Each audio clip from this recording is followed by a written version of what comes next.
Good morning बच्चों। आप सभी का गृह विज्ञान 12वीं कक्षा के ऑनलाइन क्लास में स्वागत है। बच्चों, अभी हम लोग यूनिट 2 पढ़ रहे हैं। पिछली कक्षा में हमने आहार आयोजन क्या है, आहार आयोजन के कौन कौन से सिद्धांत हैं, आहार आयोजन करते समय एक गृहिणी को उन सिद्धांतों का किस प्रकार ध्यान रखना चाहिए, इसके अतिरिक्त आहार आयोजन को प्रभावित करने वाले प्रमुख कारकों के बारे में विस्तार से पढ़े थे।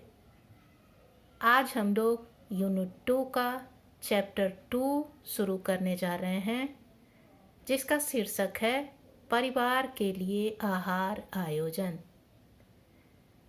मील प्लानिंग फॉर द फैमिली। बच्चों, हम सभी जानते हैं कि एक ही परिवार में बहुत सारे सदस्य होते हैं। उन सदस्यों की आयु, व्यवसाय और शारीरिक अवस्था में काफ़ी भिन्नता होती है। एक ही परिवार में बच्चे, बूढ़े, युवा, गर्भवती स्त्री, दूध पिलाने वाली माँ तथा रोगी व्यक्ति भी होते हैं। इन सभी व्यक्तियों की पोषण संबंधी आवश्यकता एक दूसरे से काफ़ी भिन्न होती है। लेकिन इन सभी सदस्यों को उनकी आवश्यकता के अनुसार भोजन मिलना बहुत ही आवश्यक होता है। इसलिए परिवार का आहार आयोजन करते समय या परिवार के सदस्यों का आहार आयोजन करते समय गृहिणी को पहले अपने परिवार के सदस्यों की पोषण संबंधी आवश्यकता के बारे में, उनकी शारीरिक अवस्था, आयु को ध्यान में रखते हुए पूरी तरह जान लेना चाहिए। आज हम सबसे पहले एक शिशु का आहार आयोजन कैसे करना है इसके बारे में पढ़ेंगे, यानी मील प्लानिंग फॉर इन्फेंट। बच्चों, जन्म से लेकर 1 वर्ष तक का बच्चा शिशु कहलाता है। यह वह अवस्था होती है जिसमें एक शिशु का शारीरिक विकास बहुत ही तीव्र गति से होता है। जन्म के समय सामान्य तौर पर एक शिशु का शारीरिक भार लगभग 2.5 से 3 किलोग्राम होता है और उसकी लंबाई 50 सेंटीमीटर होती है। लेकिन जन्म के 6 महीने बाद उसका शारीरिक भार दोगुना हो जाता है और 1 वर्ष का होते होते उसका शारीरिक भार लगभग 3 गुना हो जाता है, यदि उस शिशु को किसी प्रकार का कोई रोग ना हो, उसे सही से पोषण मिल रहा हो तब। ठीक उसी प्रकार उसकी लंबाई भी 1 वर्ष तक लगभग 1.5 गुना बढ़ जाता है।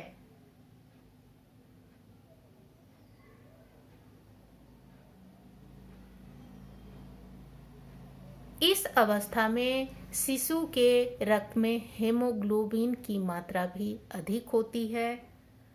उसकी मांसपेशियों का आकार बढ़ने लगता है और उसमें दृढ़ता आ जाती है। उसके मस्तिष्क, गुर्दे तथा पाचन तंत्र में भी तेजी से विकास होता है और इन अंगों की क्षमता बढ़ जाती है।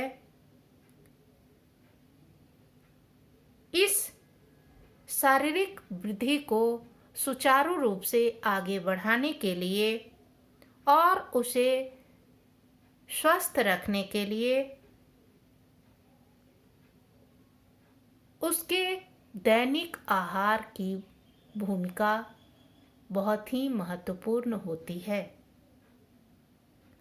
यदि इस अवस्था में यानी शैशवावस्था में शिशुओं को पर्याप्त पोषण नहीं मिलता है तो वे कुपोषण के शिकार हो जाते हैं और उनका शारीरिक विकास अवरुद्ध हो जाता है। इतना ही नहीं, वे शारीरिक रूप से अस्वस्थ भी हो जाते हैं।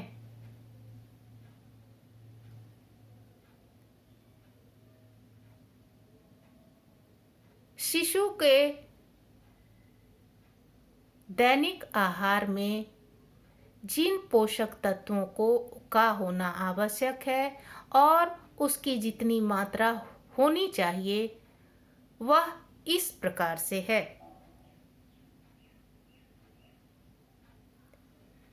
ऊर्जा, सबसे पहले ऊर्जा। हम जानते हैं कि शिशु का प्रथम वर्ष या जीवन का पहला वर्ष यानी शैशवावस्था तीव्र वृद्धि और विकास की अवस्था होती है।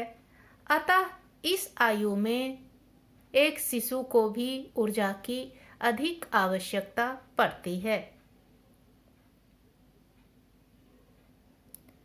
शिशु को एक कठोर शारीरिक श्रम करने वाले वयस्क पुरुष की अपेक्षा ही प्रति किलोग्राम शारीरिक भार के अनुसार 2 गुनी कैलोरी चाहिए।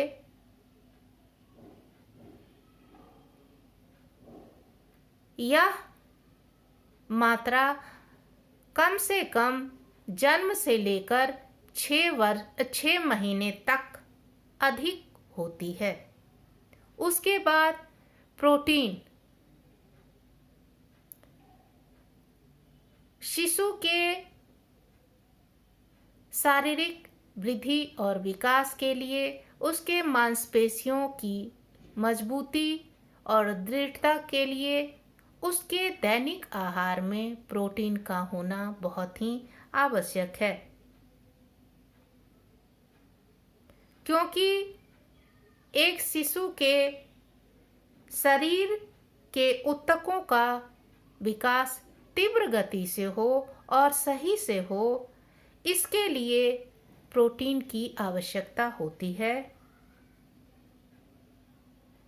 यह आवश्यकता भी शिशु के शारीरिक भार पर निर्भर करती है और प्रारंभ के 6 महीने में एक शिशु को प्रोटीन की अधिक आवश्यकता होती है।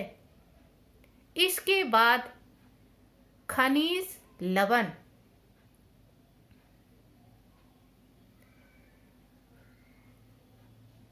मानव जीवन का प्रथम वर्ष यानी शैशवावस्था तीव्र शारीरिक वृद्धि और विकास का होता है। एक शिशु के हड्डियों और हड्डियों का विकास होता है, उसके हड्डियों में मजबूती आती है। इतना ही नहीं, शिशु के दांत के निकलने में तथा उसके दांतों के दृढ़ता के लिए उसके शरीर में खनिज लवण का होना भी आवश्यक होता है।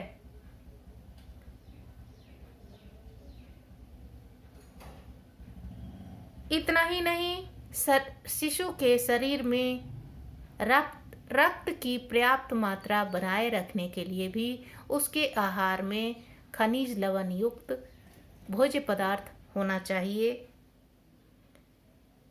यूं तो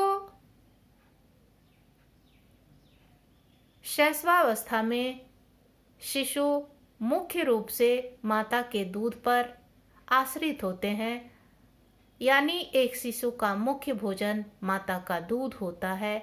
इसलिए यह आवश्यक है कि दूध पिलाने वाली माता के आहार में वे सारे पोषक तत्व पर्याप्त मात्रा में मौजूद होने चाहिए जो उसके शिशु के वृद्धि और विकास में सहायक हो। इसके बाद विटामिन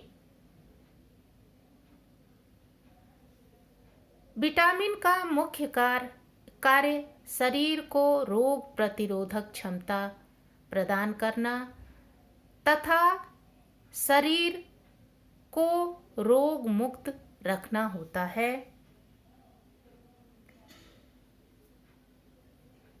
इतना ही नहीं, यह शिशु के शारीरिक वृद्धि और विकास में भी महत्वपूर्ण योगदान देता है। थायमीन, राइबोफ्लेविन और नाइसिन की आवश्यकता शिशु द्वारा ग्रहण किए गए ऊर्जा पर निर्भर करती है। विटामिन ए और सी मुख्य रूप से शिशु के शारीरिक निर्माण और विकास में सहायक होते हैं तथा शिशु के अंदर रोग प्रतिरोधक क्षमता बनाए रखने में आवश्यक होते हैं। इसके बाद जल।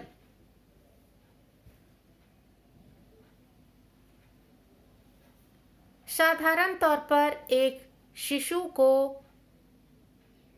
एक दिन में जितना जल मिलना चाहिए उसकी आपूर्ति माता के दूध से ही पूरी हो जाती है, परंतु गर्मी के दिनों में अथवा किसी कारण से माता के अस्वस्थ होने पर या माता को पर्याप्त दूध ना होने पर शिशु को अलग से पानी पिलाने की आवश्यकता होती है ताकि शिशु के शरीर में जल की पर्याप्त मात्रा बनी रहे।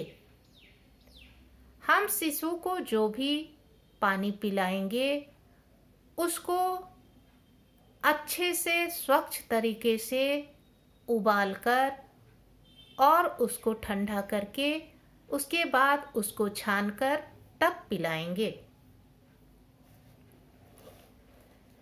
ये तो हुई एक शिशु को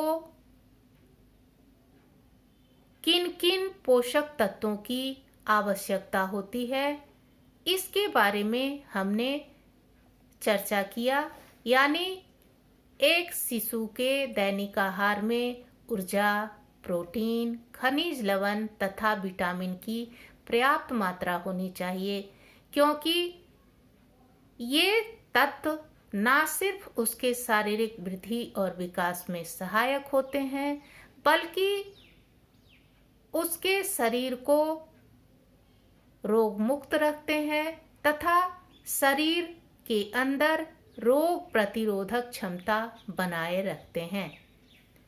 इसके बाद आता है शिशुओं के लिए आहार आयोजन।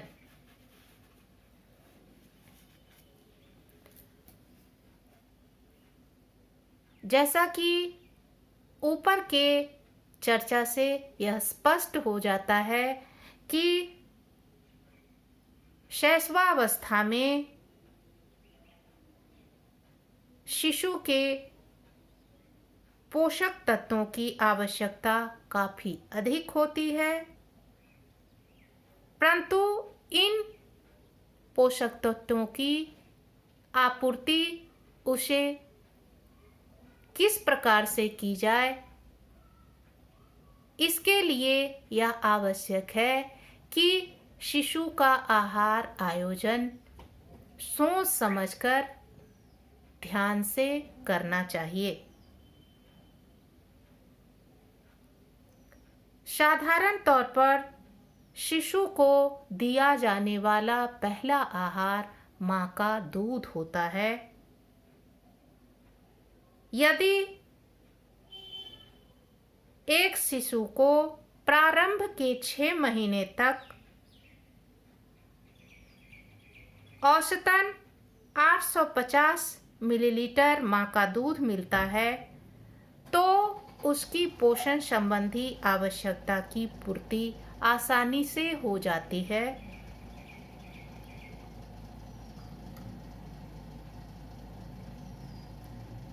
दूध एक ऐसा तत्व होता है जिसमें दूध एक ऐसा भोज्य पदार्थ है जिसमें लौह तत्व की मात्रा बहुत कम होती है, परंतु बच्चे के जन्म के समय ही उसके शरीर में संचित लौह तत्व से लगभग 4 माह तक उसके शरीर में लौह तत्व की आपूर्ति हो जाती है। अर्थात गर्भावस्था में जो उसके शरीर में लौह तत्व संग्रहित रहता है, संचित रहता है, उसी लौह तत्व से जन्म के बाद लगभग 4 महीने तक शिशु के लौह तत्व की आवश्यकता की पूर्ति हो जाती है। इसके बाद दूसरा तत्व है विटामिन सी, जो कुछ कम मात्रा में होते हुए भी 4 से 6 महीने तक बच्चों की जरूरत को पूरा कर देता है।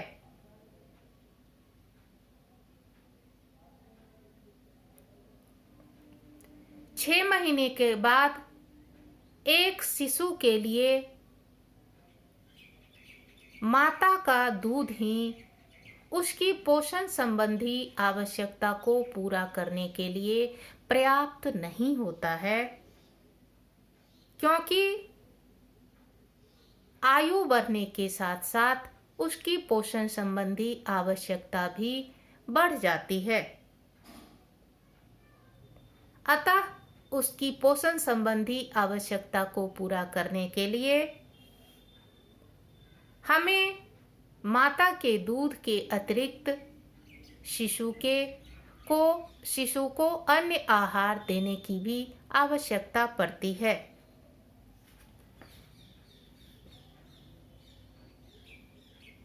माता के दूध के अतिरिक्त शिशु को जो अन्य आहार दिया जाता है उसे पूरक आहार भी कहा जाता है। शिशु को जो अन्य आहार दिया जाता है उसके बारे में चर्चा करने से पूर्व हमें माता के दूध के महत्व के बारे में जान लेना चाहिए, या माता का दूध किस प्रकार से एक शिशु के लिए सर्वोत्तम होता है, इसके बारे में जान लेना चाहिए। बच्चों, वार्षिक परीक्षा में यदि प्रश्न आता है कि माता का दूध शिशु के लिए सर्वोत्तम आहार है, कैसे या स्पष्ट करें, तो उसका उत्तर आप इस प्रकार से देंगे। वास्तव में शिशु के लिए माता का दूध सर्वोत्तम आहार होता है। हमारे देश भारतवर्ष में अधिकांश माताएं अपने दूध से ही शिशु का पालन पोषण कर लेती हैं। इतना ही नहीं, प्राचीन काल से ही हमारे देश में स्तनपान की प्रथा चली आ रही है, अर्थात प्राचीन काल से ही माताएं अपने दूध से शिशुओं का पालन पोषण करती आ रही हैं।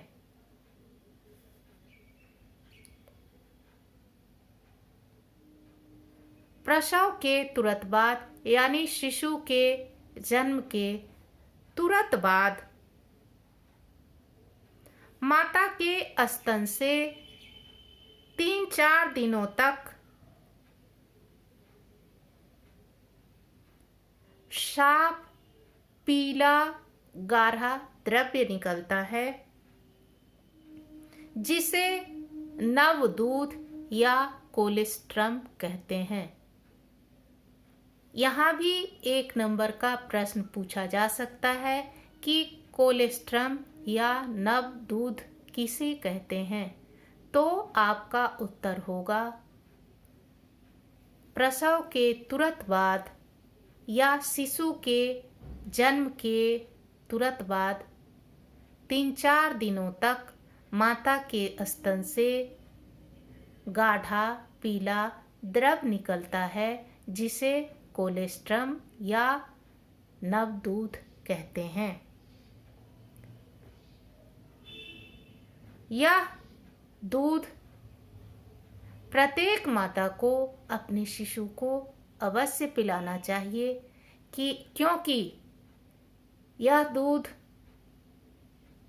ना सिर्फ उसके शिशु के वृद्धि और विकास में सहायक होता है, बल्कि उनके शिशु को रोग मुक्त बनाए रखता है और उनके अंदर रोग प्रतिरोधक क्षमता भी बनाए रखता है।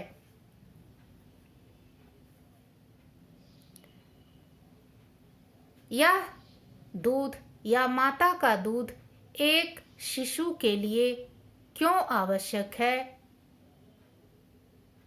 उसका मुख्य कारण पहला, क्योंकि यह दूध पोषक तत्वों से भरपूर होता है और इसमें जीवन रक्षक गुण होते हैं, यानी रोगों से लड़ने की शक्ति मौजूद होती है।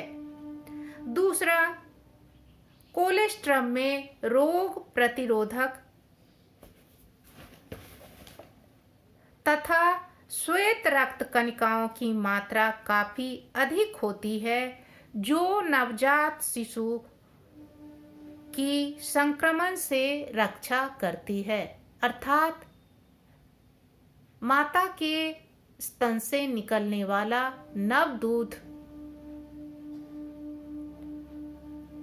ऐसा पदार्थ होता है जिसमें न सिर्फ रोग प्रतिरोधक क्षमता होती है, बल्कि उसमें श्वेत रक्त कणिकाओं की मात्रा भी अधिक होती है, जो शिशु को रोग से बचाव करती है। इतना ही नहीं, कोलेस्ट्रम या नव दूध में शरीर के वृद्धि और विकास के लिए आवश्यक पोषक तत्व भी भरपूर मात्रा में उपस्थित होते हैं।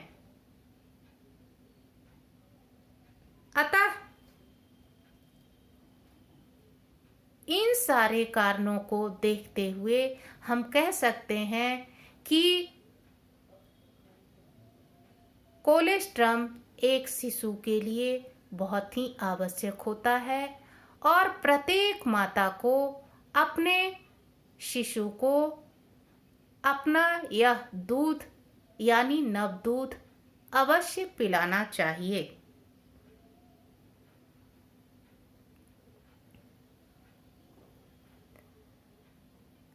इसके बाद 3-4 दिनों के बाद एक माता के स्तन से दूध का नियमित स्राव होने लगता है। यह शिशु के लिए बहुत ही लाभकारी और गुणकारी होता है, क्योंकि माता का दूध एक शिशु के लिए पौष्टिक एवं संतुलित आहार होता है, अर्थात इसमें वे सारे पोषक तत्व संतुलित और पर्याप्त मात्रा में मौजूद होते हैं, जो शिशु के शारीरिक वृद्धि और विकास में ही सहायक नहीं होते, बल्कि उसे स्वस्थ भी बनाए रखते हैं।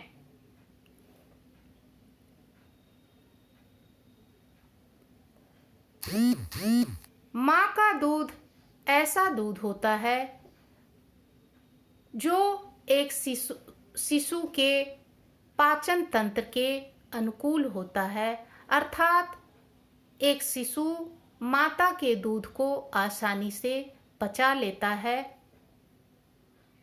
इसके अतिरिक्त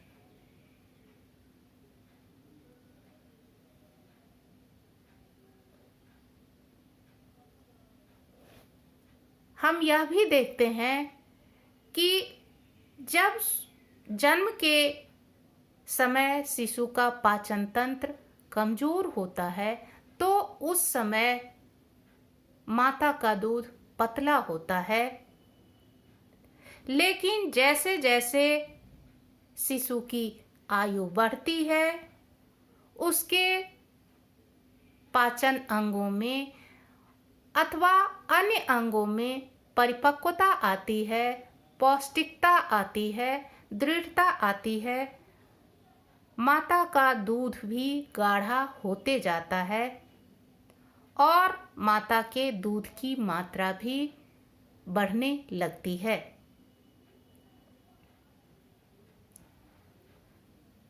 माता का दूध ऐसा दूध होता है जो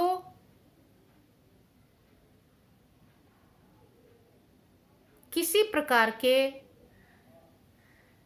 दोष से रहित होता है, संदूषण से दूर होता है, अर्थात उसमें ना तो किसी प्रकार की अशुद्धि होती है, ना किसी प्रकार की मिलावट होती है और ना ही किसी प्रकार की गंदगी होती है। यही कारण है कि एक शिशु को माता का दूध प्रत्यक्ष रूप से पिलाया जा सकता है, अर्थात ना तो उसे उबालने की आवश्यकता होती है, ना तो ठंडा करने की आवश्यकता होती है और ना ही उसे गंदगी से बचाने की आवश्यकता होती है। माता का दूध बहुत ही सुरक्षित होता है और यह आसानी से उपलब्ध हो जाता है। इसमें किसी प्रकार के मिलावट की संभावना नहीं होती है। माता के दूध का तापमान भी शिशु के शरीर के तापमान के अनुरूप होता है, अर्थात इस दूध को ठंडा अथवा गर्म करने की आवश्यकता नहीं होती है।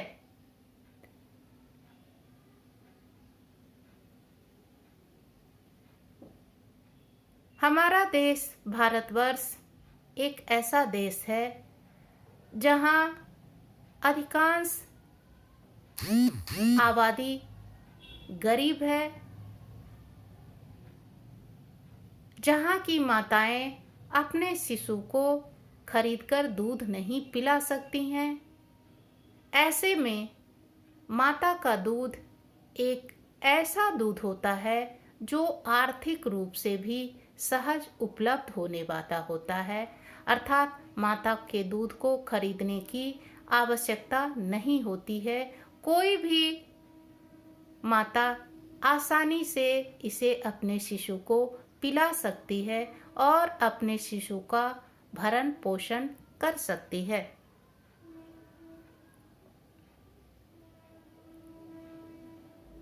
माँ का दूध ऐसा दूध होता है जो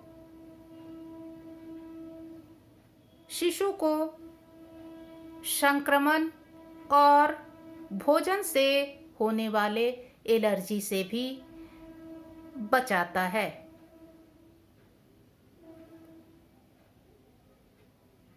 माता का दूध इस दृष्टि से भी काफी महत्वपूर्ण होता है कि यह माता और शिशु के बीच भावनात्मक संबंध को दृढ़ और प्रगाढ़ बनाए रखने में काफी मदद करता है।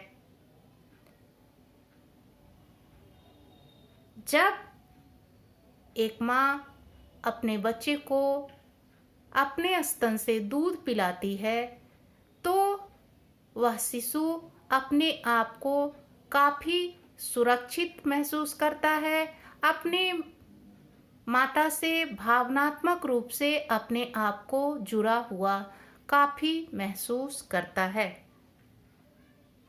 इस प्रकार हम देखते हैं कि एक माता का दूध शिशु के लिए सर्वोत्तम आहार होता है। माता के स्तन से निकलने वाला पहला दूध कोलेस्ट्रम होता है, जो एक शिशु के वृद्धि और विकास में सहायक होने के साथ साथ उसके स्वास्थ्य को बनाए रखने में भी काफी सहायक होता है। इसके अलावे बहुत से ऐसे कारण हैं जिसके कारण माता के दूध को या स्तनपान को शिशु का सर्वोत्तम आहार कहा गया है, जैसे कि यह दूध आसानी से उपलब्ध हो जाता है। इस दूध को गर्म करने, उबालने या ठंडा करने की ज़रूरत नहीं होती है।